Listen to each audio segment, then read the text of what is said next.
Hello friends, welcome back to the many video guys and my YouTube channel guys. Today again we are going to talk about guys infinix phone setting guys, and today video to address guys how can we edit contact number. Friends, you want to edit any contact number, so guys you can edit it. And friends, now let's see how to edit contact number.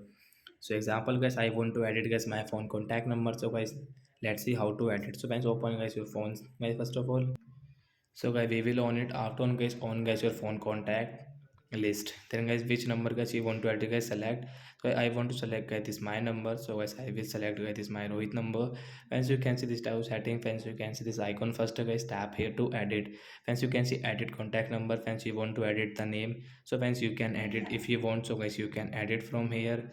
Friends, you can see I will edit into like Rohit to Mohit. And friends, you can see last name, first name guys, you want to edit this phone number. So friends, you can edit like that. Example 4. And friends, you want to add any picture, so you can save here any picture you can set. So I will save here. Friends, you can see this contact number guys, this will add it in my phone. Friends, you can see this contact number will add it into Mohit. Friends, you can see guys this Mohit contact number guys, I can check here. Friends, you can see this Mohit, I think is 00. Yes guys, this Mohit contact number. So like that guys, we can add contact number and we can save. So bye guys.